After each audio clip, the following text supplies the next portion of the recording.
E se a mulher que limpava o chão da sua mansão fosse a única pessoa no mundo que realmente te amava de verdade? Jones Cavalcante tinha 40 anos, um império construído com as próprias mãos e uma esposa linda que escondia atrás do sorriso perfeito o plano mais frio que ele jamais poderia imaginar. Quando um acidente o jogou numa cama e tirou tudo que ele achava que tinha, descobriu que os inimigos mais perigosos não estavam nos negócios, estavam dentro da sua própria casa. Mas no meio da traição, da falsificação e da crueldade, havia uma moça de uniforme azul e luvas amarelas que ficou quando todos foram embora. Essa é a história de um homem que perdeu tudo para descobrir o que realmente valia. Se inscreva no canal e deixe seu like. E comenta aqui de onde você está assistindo. Seu comentário é muito importante para nós. Imagine ver a mulher mais honesta que você já conheceu sendo algemada por um crime que nunca cometeu. Imagine que essa mulher é a única pessoa que ficou ao seu lado quando o mundo inteiro te virou as costas. O que você faria? Essa é a história de Jones Cavalcante, um homem que tinha tudo, perdeu tudo, e descobriu que a coisa mais valiosa que possuía usava uniforme de faxineira e luvas de borracha amarelas. 2 policiais seguraram Júlia pelos braços enquanto ela chorava sem entender o que estava acontecendo. Vivia um Cavalcante de salto alto e batom vermelho perfeito, apontava o dedo com uma frieza que gelava o sangue. "Essa mulher roubou da minha casa", declarou ela para os policiais com uma voz firme e calculada. "E ainda manipulou os remédios do meu marido. Prendam ela agora." Júlia abriu a boca, mas nenhuma palavra saiu. As algemas fecharam ao redor dos seus pulsos finos, calejados pelo trabalho duro de anos. Dona Jade gritava do corredor, tentando descer as escadas. Os funcionários da mansão assistiam em silêncio, com a cabeça baixa, com medo demais para falar. E então, de dentro do quarto no fim do corredor, uma voz profunda e firme cortou o caos como uma faca. "Ninguém vai a lugar nenhum." Mas para entender como tudo chegou até aquele momento, é preciso voltar 21 dias antes. Jones Cavalcante tinha 40 anos, ombros largos, mãos que já haviam assinado contratos de centenas de milhões de reais e olhos que sabiam distinguir uma mentira de longe. Havia construído a Cavalcante Construções do zero, com um empréstimo que levou 5 anos para pagar, e uma determinação que poucos conseguiam acompanhar. Era respeitado no mercado, temido na negociação e, nos últimos 2 anos, profundamente infeliz dentro da própria casa. O acidente aconteceu numa terça-feira de manhã. O carro blindado de Jones foi atingido lateralmente por um caminhão que furou o sinal na avenida principal. O impacto foi brutal. 2 costelas fraturadas, um ombro deslocado, traumatismo na coluna lombar que exigia repouso absoluto por pelo menos 4 semanas. O médico foi claro: nenhum esforço físico, nenhum estresse, repouso total. Jones ouviu o diagnóstico deitado na maca e pensou, antes de qualquer outra coisa, em quanto aquelas 4 semanas custariam à empresa. Vivian chegou ao hospital com um buquê de flores que claramente havia pedido para o motorista comprar. Ficou 20 minutos. Disse que tinha uma reunião.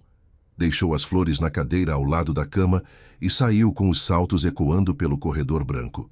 A enfermeira que estava no quarto olhou para Jones com uma pena que ela tentou disfarçar.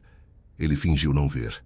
De volta à mansão, o quarto principal virou o centro do universo de Jones. Uma cama grande demais para uma pessoa só, lençóis de algodão egípcio que Vivian havia comprado por 22 mil reais sem consultar ninguém, e uma janela com vista para o jardim que ele raramente tinha tempo de olhar quando estava bem.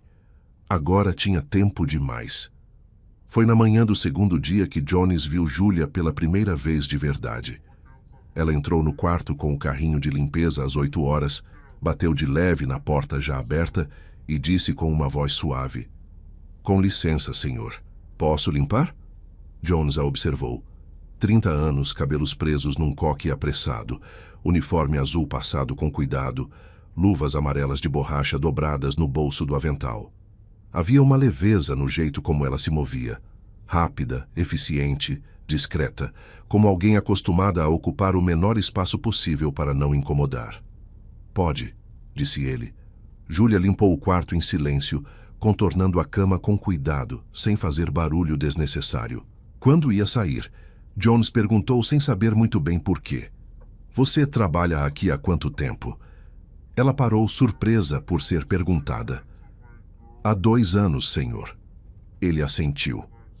Nunca havia prestado atenção. E esse pensamento o incomodou de um jeito que ele não conseguiu nomear naquele momento.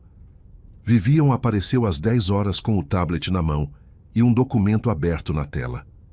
Sentou na beira da cama com a postura de quem está em reunião, não visitando o marido machucado. Você precisa me dar acesso às contas da empresa, Jones. Não posso ficar parada enquanto você está assim. Jones olhou para ela, para o batom, para o tablet, para a aliança no dedo dela que parecia um acessório, não um símbolo.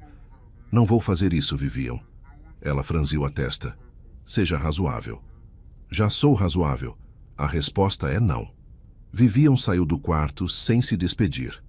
Naquela mesma tarde, Cássio Menezes chegou à mansão com um sorriso de quem traz boas notícias. 47 anos, terno italiano, cabelos grisalhos bem cortados, a aparência de um homem confiável que havia sido cuidadosamente construída ao longo de décadas. Era sócio de Jones havia 8 anos. Jones o havia resgatado de uma falência silenciosa e lhe dera uma segunda chance. Achava que isso criava lealdade. Ainda acreditava nisso. Jones, seja sensato, disse Cássio, puxando a cadeira ao lado da cama. Vivian conhece a empresa. Já participou de reuniões, já te viu negociar. Ela pode tocar as operações por algumas semanas, enquanto você se recupera. É temporário. Jones ouviu com a expressão fechada, e então fez uma pergunta que saiu de um lugar que ele mesmo não sabia que existia. Cássio, como você conheceu Vivian? Antes de eu apresentar os dois? Cássio não piscou. Pelo senhor Jones, como todo mundo. Sorriu. Se levantou. Descansa. Você precisa. Jones ficou olhando para o teto depois que Cássio saiu. Algo na resposta era rápido demais. Ensaiado demais. E a memória que havia ignorado anos atrás voltou com uma nitidez desconfortável.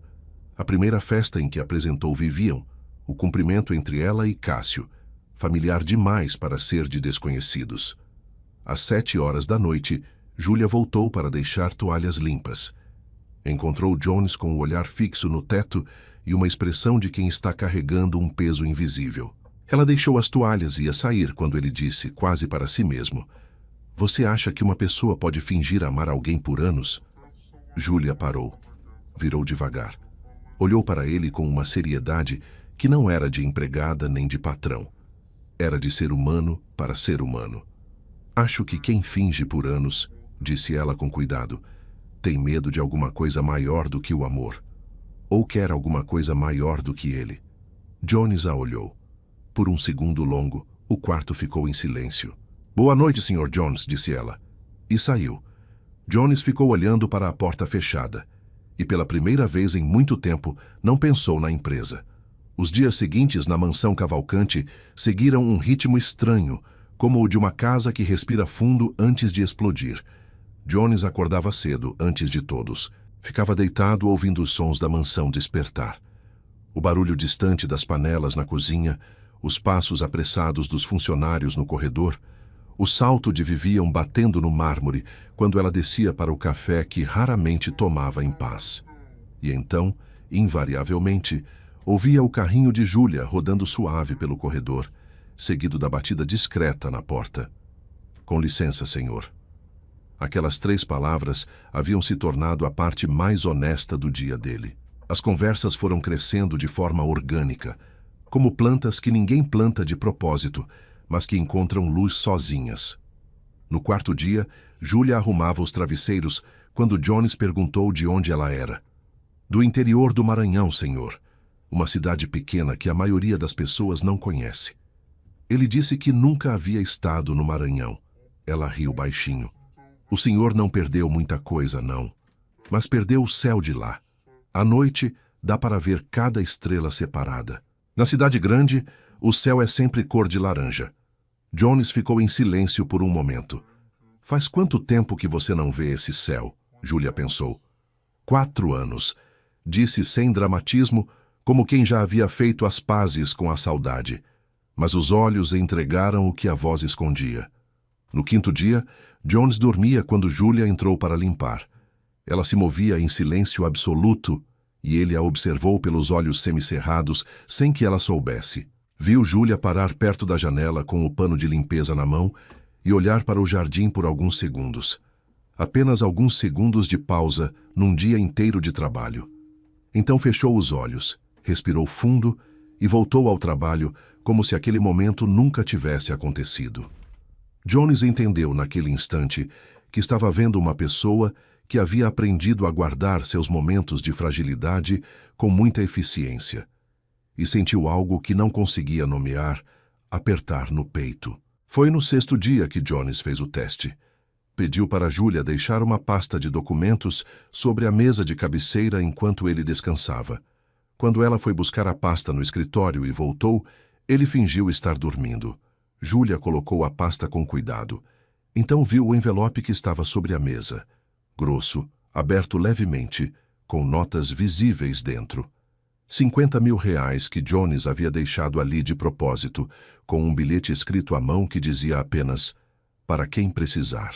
Júlia olhou para o envelope, olhou ao redor do quarto, pegou o envelope devagar e o colocou dentro da gaveta da mesa de cabeceira, fechando-a com cuidado. Depois, continuou seu trabalho sem dizer uma palavra. Jones abriu os olhos devagar depois que ela saiu. Ficou olhando para a gaveta fechada por um longo tempo. Mais tarde, quando Júlia voltou com o jantar, ele perguntou com naturalidade. Júlia, você viu um envelope que deixei na mesa? Ela assentiu sem hesitar. Sim, senhor. Guardei na gaveta para não cair e não mexi no que era do senhor. Jones olhou para ela por um segundo. Obrigado, disse apenas, e sorriu de um jeito que ela não havia visto desde que chegara. Viviam, naquela semana, havia escalado de irritante para aterrorizante. Gritou com a cozinheira porque o café estava frio. Mandou embora o jardineiro que trabalhava na mansão havia 6 anos porque havia deixado folhas na piscina. Entrou na lavanderia e jogou no chão uma pilha de roupas que a funcionária havia passado, dizendo que estava tudo errado. Os funcionários da mansão andavam com a cabeça baixa e passos rápidos, tentando se tornar invisíveis. O único cômodo onde a atenção não entrava era o quarto de Jones, porque Vivian raramente aparecia lá. Cássio, por outro lado, aparecia com frequência. Sempre com novos argumentos, sempre com novos documentos, sempre com o mesmo sorriso tranquilizador que Jones havia começado a destrinchar mentalmente como se fosse um contrato com cláusulas ocultas. A empresa precisa de liderança, Jones. Vivian está pronta. É só uma procuração temporária. Jones ouvia, agradecia e não assinava nada. Foi numa tarde de chuva que Dona Jade chegou. Jones a ouviu antes de vê-la. A voz da mãe no andar de baixo, firme e calorosa ao mesmo tempo, perguntando pelo filho. 68 anos, cabelos brancos presos, uma bíblia debaixo do braço e uma mala de rodinha que ela mesma carregava, porque não gostava de pedir ajuda. Vivian a recebeu na porta com um sorriso que não chegava aos olhos. Que surpresa, Dona Jade! Não precisava vir até aqui. Precisava sim, respondeu a senhora, entrando sem ser convidada a entrar mais. Meu filho está machucado. Meu lugar é aqui. Quando Dona Jade entrou no quarto e viu Jones deitado, ela não chorou, não dramatizou. Sentou na beira da cama, pegou a mão do filho e ficou em silêncio por um momento. Depois disse baixinho só para ele. Essa casa tem cheiro de traição, meu filho. Jones a olhou. Eu sei, disse ele. Era a primeira vez que dizia aquilo em voz alta, e o peso que saiu com aquelas 2 palavras foi considerável. Dona Jade conheceu Júlia naquela mesma tarde. A jovem entrou com o carrinho de limpeza, viu a senhora sentada ao lado de Jones e recuou respeitosamente. Pode entrar, moça, disse Dona Jade com um calor genuíno. Você é a Júlia? Sou, senhora. A senhora a olhou de cima a baixo, com aquele olhar de mãe que lê a alma das pessoas. Já ouvi o meu filho falar de você. Júlia corou levemente e abaixou o olhar. Jones fingiu olhar para a janela. Naquela noite, Dona Jade e Júlia oraram juntas no quarto de Jones. Era uma coisa simples, sem performance, sem exagero. As mãos dadas, as vozes baixas pedindo força e cura. Vivian passou pela porta, olhou para dentro e foi embora sem dizer nada. Mas o desprezo nos seus olhos disse tudo. A partir daquela noite, algo mudou em Jones. Era sutil, mas real, como quando uma fratura começa a se fechar por dentro, imperceptível nos primeiros dias, mas cada vez mais firme. Ele dormia melhor, acordava com menos dor. Os médicos ficaram satisfeitos com a evolução. Jones sabia que a medicina estava fazendo sua parte, mas sabia também que havia algo nas orações da mãe, na presença silenciosa de Júlia e na clareza que estava chegando sobre sua própria vida, que era tão curativo quanto qualquer remédio. Foi Dona Jade quem encontrou a foto. Procurando um livro na biblioteca da mansão, ela abriu por engano uma gaveta que estava levemente entreaberta. Dentro havia papéis de Cássio, documentos que ele havia deixado durante uma das visitas, e entre os papéis, um fragmento de foto rasgada. Dona Jade juntou os pedaços sobre a mesa com a paciência de quem faz palavras cruzadas. Quando a imagem se completou, ela ficou imóvel por um longo momento. Era Vivian e Cássio, sorrindo juntos numa praia, com palmeiras ao fundo. A data escrita no verso a lápis, 2 meses antes do casamento de Jones e Vivian. Dona Jade subiu as escadas devagar, entrou no quarto do filho e fechou a porta. Colocou os pedaços da foto sobre a manta de Jones sem dizer uma palavra. Ele olhou para a imagem, olhou para a data, e algo que havia sido apenas suspeita durante dias se cristalizou em certeza num segundo. "Mãe", disse Jones com a voz controlada de quem está segurando uma tempestade com as 2 mãos, "me conta tudo o que você sabe." E então, do corredor, vieram passos apressados. Era Júlia. Bateu na porta com uma urgência que ela nunca havia demonstrado antes. "Senhor Jones." Sua voz estava diferente, tensa, baixa, cortada. "Acabei de ouvir a dona Vivian no telefone." Parou para respirar. "Disseram que o prazo mudou.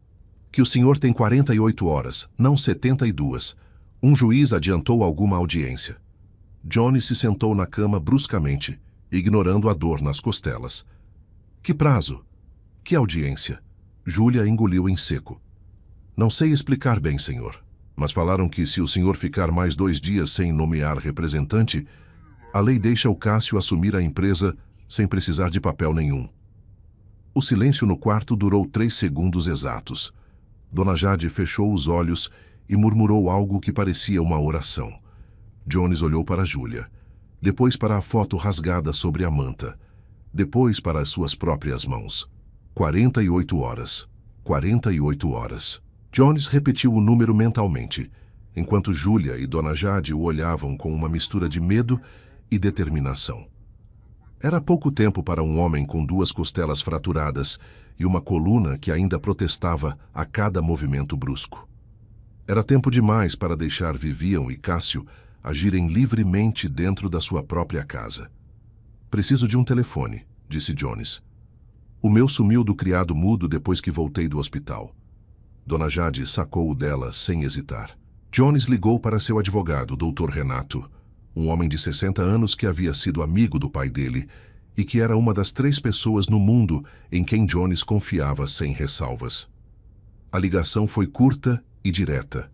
Jones explicou o prazo legal, mencionou a falsificação que suspeitava estar sendo preparada e pediu que Renato chegasse à mansão no dia seguinte de manhã, discretamente, sem avisar ninguém.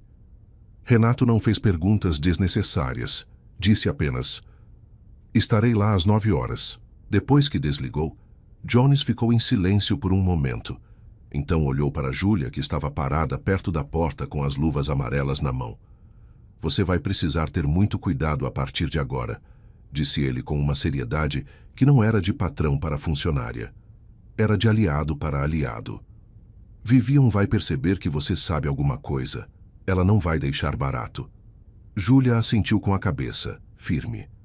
"Já não deixa barato há semanas, Sr. Jones. Aprendi a conviver com isso." Dona Jade a olhou com um carinho que a jovem ainda não havia percebido. O que ninguém sabia era o que Júlia fazia depois que o quarto de Jones ficava em silêncio à noite. Ela voltava para o pequeno quarto dos fundos que dividia com outra funcionária. Sentava na beira da cama estreita com um caderninho de capa azul no colo e escrevia. Cartas que nunca havia entregado e que provavelmente nunca entregaria.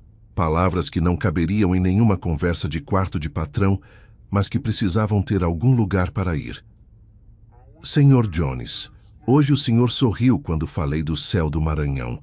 Foi rápido, quase imperceptível, mas eu vi. E fiquei pensando que um homem que sente saudade de um céu que nunca viu tem mais sensibilidade do que imagina.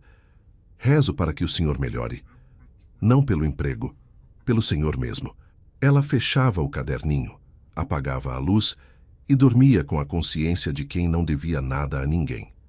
Na manhã seguinte, Vivian desceu para o café com uma expressão que a cozinheira reconheceu como sinal de tempestade. Mandou a funcionária refazer os ovos 2 vezes, reclamou da temperatura do suco e então subiu ao quarto de Jones com um sorriso que havia sido calculado no espelho antes de sair do banheiro. Trouxe os comprimidos numa bandeja pequena, a mesma rotina de toda manhã. Mas dessa vez, os comprimidos eram diferentes, maiores, uma tonalidade levemente distinta. Júlia estava no corredor quando Vivian saiu do quarto. Entrou para recolher o café da manhã e viu a bandeja com os comprimidos que Jones havia deixado de lado. Pegou um e observou. Havia trabalhado por 2 anos na casa de uma médica antes de ir para a mansão Cavalcante. Não era farmacêutica, não tinha formação, mas sabia o suficiente para reconhecer que aquilo não era o que o médico havia prescrito.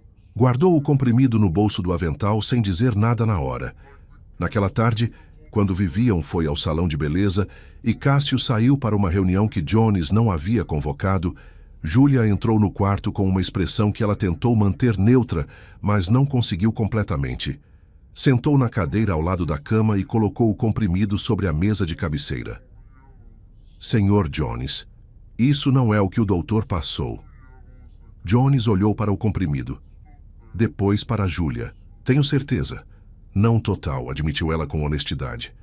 Mas tenho certeza suficiente para não querer que o senhor tome sem verificar primeiro. Jones pegou o comprimido, examinou e então abriu a gaveta da mesa de cabeceira, colocando-o dentro. A partir de hoje, disse ele com calma, só tomo remédio na sua frente e você descarta o que trouxerem antes. Júlia o olhou por um segundo. Pode ser perigoso para o senhor se a dona Vivian descobrir que eu estou. Já é perigoso para você de qualquer forma, interrompeu Jones suavemente. Pelo menos agora é perigoso por uma razão que vale. Júlia não respondeu, mas as mãos que estavam sobre o avental pararam de tremer. A explosão aconteceu 2 dias depois, numa manhã de terça-feira, com sol forte e pássaros cantando no jardim, como se o mundo não estivesse prestes a desabar dentro daquela mansão. Vivian desceu as escadas e convocou todos os funcionários na sala principal, com uma autoridade que havia crescido proporcionalmente à ausência de Jones. 8 pessoas se enfileiraram diante dela. A cozinheira, as 2 faxineiras, o motorista substituto, o jardineiro novo, a lavadeira e mais 2 assistentes que Cássio havia colocado na mansão nas últimas semanas. Júlia ficou no fim da fila, com as luvas amarelas no bolso, sentindo que algo estava errado antes mesmo de Vivian abrir a boca. Vivian entrou segurando uma caixinha de veludo aberta. Dentro, o espaço vazio onde um colar deveria estar. Meu colar de diamantes sumiu, disse ela, com uma voz fria e precisa, como quem ensaiou cada sílaba. 23 mil reais. E só uma pessoa nessa casa entra no meu quarto nas primeiras horas da manhã. Os olhos de todos foram para Júlia ao mesmo tempo. Vivian apontou o dedo. Foi você. Admite agora, ou chamo a polícia. O silêncio foi absoluto. Júlia sentiu o chão oscilar debaixo dos seus pés. Não fui eu, senhora Vivian. Nunca toquei nas suas joias. É claro que vai negar, disse Vivian avançando um passo. Além de ladra, ainda ficou tentando seduzir meu marido doente. Achou que cuidando de graça ia herdar alguma coisa? Que nojo! A cozinheira abaixou a cabeça. O motorista olhou para a parede. Ninguém se moveu. Júlia sentiu as lágrimas chegando, mas não deixou cair. Manteve o queixo levantado, com uma dignidade que custou tudo o que tinha. Foi então que Dona Jade desceu as escadas. A senhora havia ouvido tudo do corredor de cima. Desceu devagar, com a Bíblia na mão, e uma calma que era mais aterrorizante do que qualquer grito. Viviam. Cuidado com o que você diz. A senhora não manda aqui, respondeu Vivian sem virar. Aqui quem manda sou eu. Por enquanto, disse Dona Jade suavemente, apenas isso, mas aquelas duas palavras pesaram na sala como concreto. A polícia chegou em 20 minutos. 2 policiais que ouviram viviam com atenção enquanto ela descrevia Júlia como ladra reincidente, como funcionária de má índole, como mulher que havia se aproveitado da fragilidade do patrão doente. Júlia estava com as mãos para frente, as algemas já abertas na mão do policial, quando a voz veio do corredor. Ninguém vai a lugar nenhum. Jones estava de pé na entrada da sala, apoiado na parede, ainda com a expressão de quem está gerenciando dor, mas de pé. O uniforme de casa amassado, os cabelos despenteados e os olhos com uma clareza que não estava lá há semanas. O silêncio que se instalou foi diferente de todos os outros silêncios daquela manhã. O colar está no cofre do meu escritório, disse Jones, com uma calma desconcertante. Pedi para Júlia guardar lá há 3 dias quando Vivian estava fora. Por segurança. Os policiais se entreolharam. Vivian abriu a boca. Jones, isso é... Por segurança de quem você vai perguntar? Continuou ele andando devagar até o meio da sala. De você, Vivian. A acusação desmoronou em tempo real. Os policiais fecharam as algemas de volta, desculparam-se com Júlia e olharam para Vivian com uma expressão que ela nunca havia recebido na vida. Desconfiança. Júlia respirou pela primeira vez em 20 minutos. Dona Jade fechou os olhos e agradeceu em silêncio. Vivian sorriu frio. Muito bem, Jones. Você ganhou essa. Virou e saiu da sala com os saltos batendo forte no mármore. Mas antes de sumir pelo corredor, parou e disse sem olhar para trás. O Dr. Renato liga para confirmar a visita de amanhã às 9 horas. Que pena que algumas conversas não são tão privadas quanto parecem. E então sumiu. Jones olhou para Júlia. Ela estava de pé, as luvas amarelas ainda no bolso, a bochecha levemente vermelha de vergonha alheia. Ele foi até ela devagar e disse numa voz que só ela pôde ouvir. Desculpa. Não devia ter deixado chegar a esse ponto. Júlia levantou o olhar. O senhor veio, disse ela simplesmente. Veio. E aquelas 2 palavras continham um universo inteiro.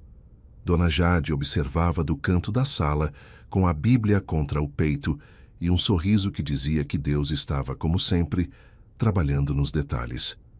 Mas lá fora, num carro estacionado a 2 quarteirões da mansão, Cássio segurava o telefone com uma expressão que havia perdido todo o verniz de homem civilizado. O plano mudou, disse ele para a voz do outro lado. Precisamos agir hoje à noite, antes que o advogado chegue. A noite caiu sobre a mansão Cavalcante com uma rapidez que parecia proposital, como se o céu também soubesse que algo estava prestes a acontecer. Jones havia voltado para o quarto depois da cena da sala, mas desta vez não deitou. Ficou sentado na beira da cama, com os pés no chão e a mente acelerada, calculando movimentos como fazia nas grandes negociações. Sabia que Vivian havia ouvido sobre a visita do Dr. Renato. Sabia que aquilo acelerava o plano deles. O que não sabia era como, nem quando. E não saber era o único tipo de desvantagem que Jones Cavalcante genuinamente odiava. Júlia bateu na porta às 8 horas da noite, com uma bandeja de caldo de legumes que havia feito ela mesma na cozinha, desviando da cozinheira que Cássio havia colocado na mansão na última semana. Não confio na cozinha hoje, senhor, disse ela simplesmente, colocando a bandeja sobre a mesa. Jones a olhou. Você não dorme, não descansa, não para. Júlia deu de ombros com uma naturalidade que desarmava. Minha mãe dizia que descanso é o que a gente sente quando deita a cabeça no travesseiro e sabe que fez o que era certo no dia. Hoje eu sei. Jones ficou em silêncio por um momento. Senta aqui, disse ele apontando para a cadeira ao lado da cama. Julia hesitou. Senhor Jones, não é... Por favor, disse ele. Apenas isso. Ela sentou. E então aconteceu o que nenhum dos dois havia planejado, mas que os dois, no fundo, já sabiam que era inevitável. Jones falou. Falou de verdade, sem filtro de patrão, sem a armadura de milionário. Falou que havia se casado com Vivian porque estava cansado de estar sozinho e ela havia chegado na hora certa com todas as respostas que ele queria ouvir. Falou que havia ignorado os sinais, porque era mais fácil acreditar numa mentira bonita do que numa verdade feia. Falou que o acidente havia sido o primeiro momento em meses em que havia parado de correr o suficiente para enxergar a própria vida. Julia ouviu tudo sem interromper. Quando ele terminou, ela disse: "O senhor sabe o que eu aprendi limpando casas de pessoas ricas?" Jones a olhou. "Que a solidão não tem endereço, Sr. Jones. Ela mora em mansão do mesmo jeito que mora em quarto de pensão. A diferença é que em mansão a gente tem mais espaço para se perder dentro dela." Jones ficou olhando para ela por um longo segundo. "Você quer um filho", disse ele, lembrando da conversa de dias atrás. Julia sorriu. Um sorriso real que chegou aos olhos antes de chegar aos lábios. "Quero. Um filho. Uma família. Um amor que não precise de contrato para durar." "Eu também", disse Jones. E a simplicidade daquelas duas palavras pesou mais do que qualquer declaração elaborada. Foi nesse momento que as luzes da mansão se apagaram.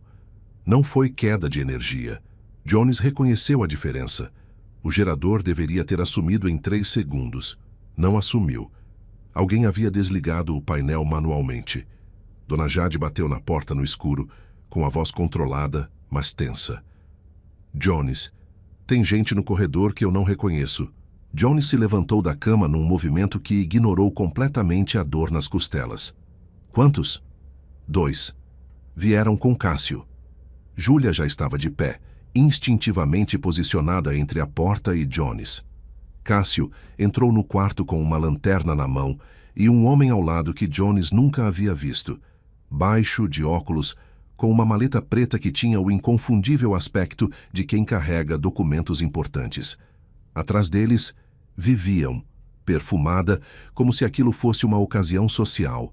"Desculpa o romantismo das velas", disse Cássio com o sorriso que havia finalmente abandonado qualquer pretensão de amizade.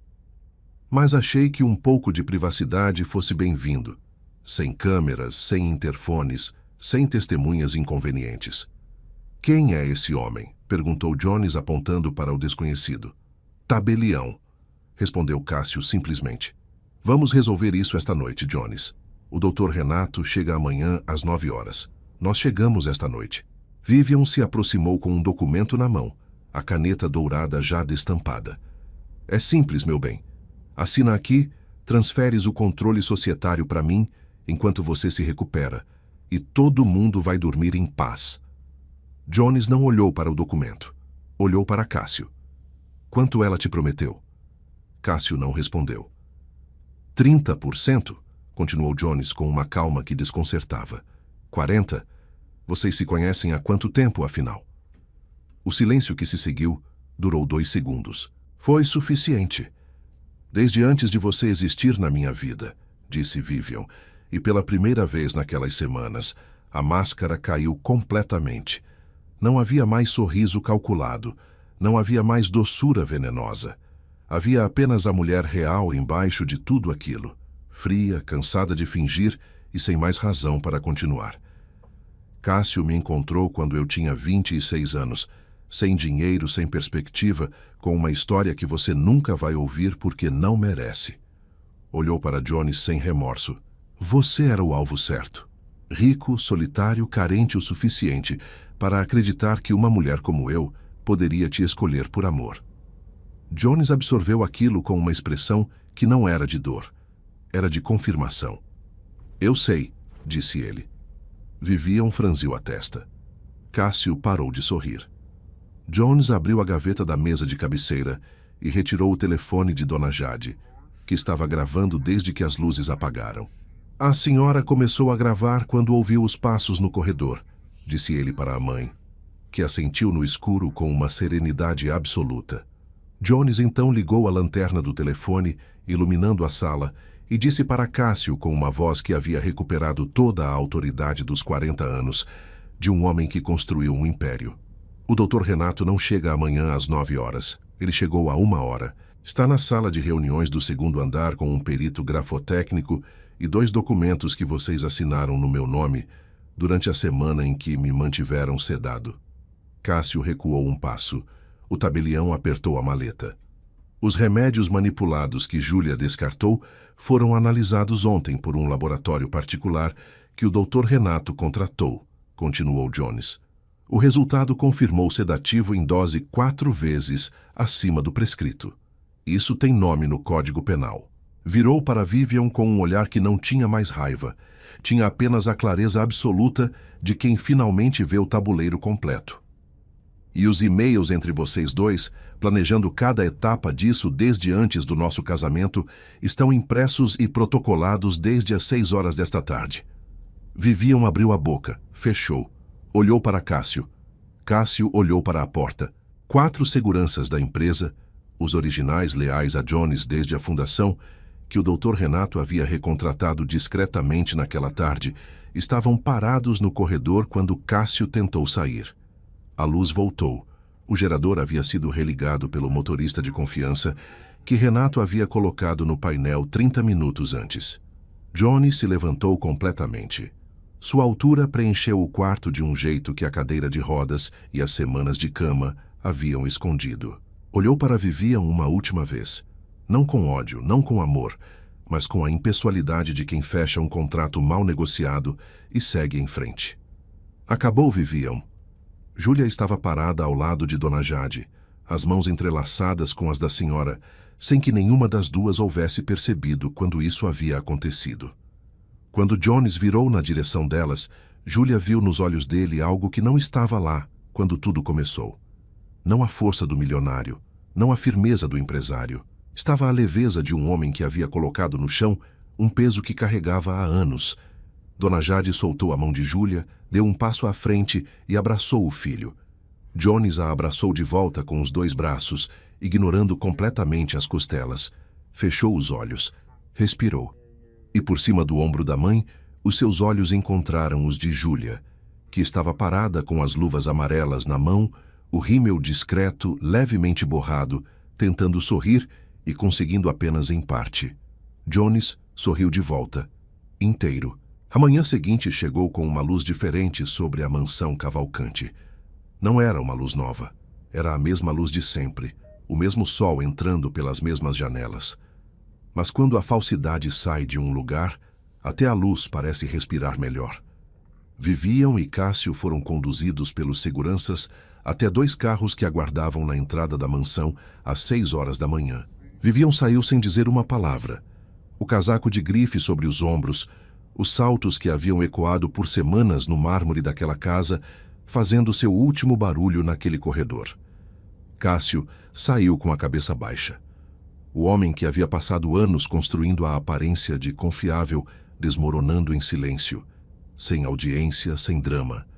Apenas a verdade que não cabe mais dentro de uma roupa cara. O Dr. Renato protocolou todas as provas ainda naquela manhã. A gravação de Dona Jade, os laudos dos remédios manipulados, os documentos falsificados com a assinatura de Jones, os e-mails que traçavam cada etapa da conspiração desde antes do casamento. O perito grafotécnico assinou o laudo confirmando a falsificação com a precisão de quem não deixa margem para recurso.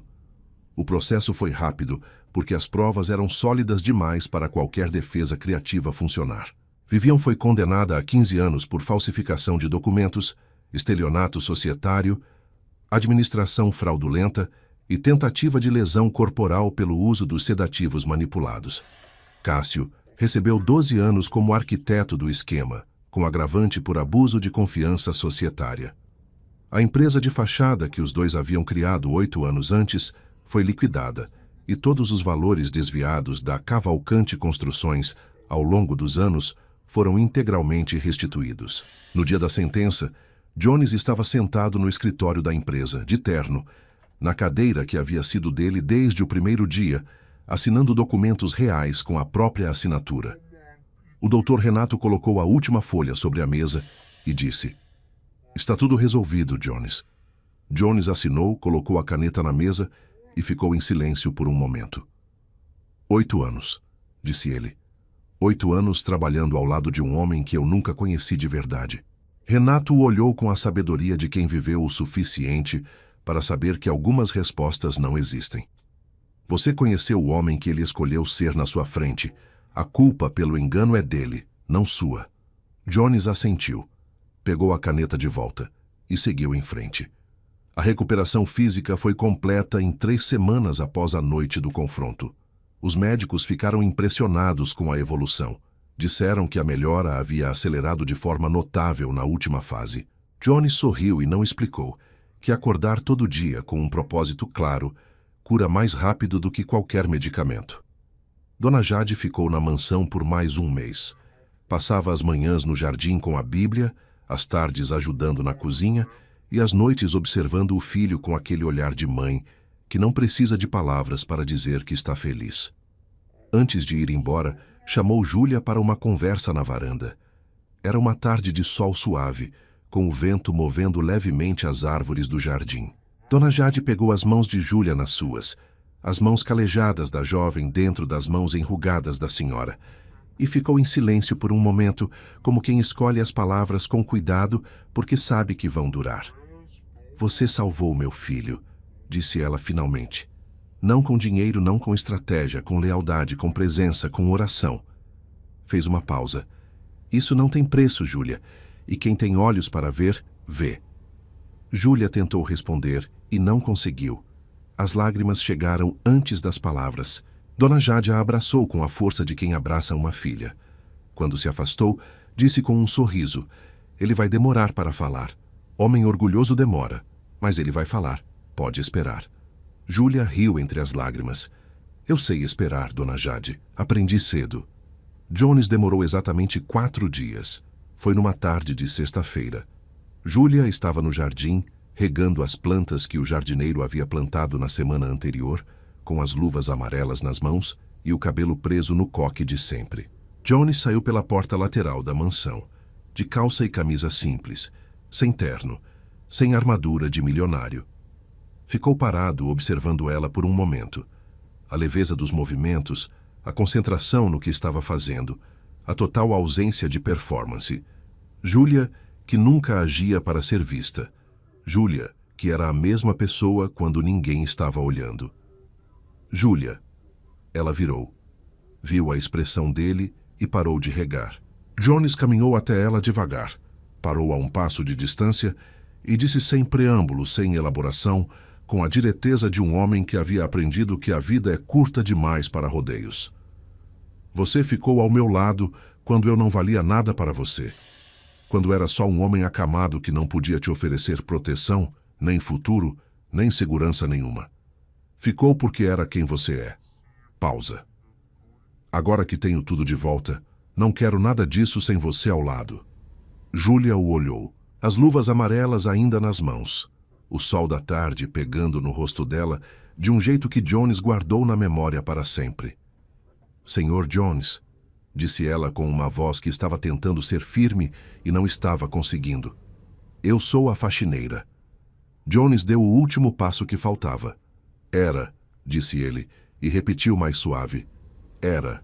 O primeiro jantar foi numa sexta-feira, num restaurante simples que Jones escolheu propositalmente, sem estrelas Michelin, sem garçons de luva branca, sem lista de espera de 6 meses. Uma mesa pequena, luz baixa, comida de verdade. Júlia chegou com um vestido azul que havia comprado com o próprio salário e que era o mais bonito que tinha. Jones a esperava na porta e, quando a viu, ficou 2 segundos sem dizer nada. Depois disse: "Você está linda." E era a coisa mais simples e mais verdadeira que havia dito em anos. O relacionamento cresceu como a conversa deles havia crescido, devagar, orgânico, construído sobre camadas reais. Não havia pressa. Havia respeito, havia fé compartilhada, havia o conforto raro de 2 pessoas que já se viram no pior momento e escolheram ficar. Dona Jade ligava toda domingo de manhã e perguntava por Júlia antes de perguntar pelo filho. Jones achava isso a coisa mais justa do mundo. 6 meses depois, a Cavalcante Construções lançou seu maior empreendimento, um complexo habitacional de interesse social no interior do Maranhão, estado onde Júlia havia nascido. A parceria com o governo estadual foi anunciada numa coletiva de imprensa, onde Jones, ao ser perguntado sobre a inspiração para o projeto, respondeu sem hesitar. Uma pessoa me disse uma vez que o céu do Maranhão à noite dá para ver cada estrela separada. Achei que a gente podia construir algo digno embaixo de um céu assim. Os jornalistas procuraram a frase na biografia oficial de Jones. Não encontraram. Era de outro lugar. Era de um quarto às 8 horas da manhã, de uma moça com luvas amarelas e um coque apressado, que havia dito aquilo sem saber que estava mudando uma vida. A cena final que ninguém viu nos jornais foi numa varanda ao entardecer, com o horizonte cor de laranja sobre o jardim da mansão. Jones e Júlia sentados lado a lado, em silêncio, de mãos dadas, sem precisar de mais nada. Dentro, a voz baixa de Dona Jade rezando o terço na sala. O som entrava pela janela aberta e se misturava com o vento. Júlia apoiou a cabeça levemente no ombro de Jones. Ele não disse nada, apenas apertou a mão dela com uma firmeza que prometia. Não com palavras, não com contrato, não com anel naquele momento ainda. Com presença, com permanência, com a certeza silenciosa de quem finalmente chegou onde deveria estar. Às vezes, a maior riqueza de um homem não está no que ele construiu. Está em quem ficou quando tudo ameaçou desabar. E Jones Cavalcante, com 40 anos e a vida inteira ainda pela frente, havia encontrado a sua. De luvas amarelas e sorriso verdadeiro.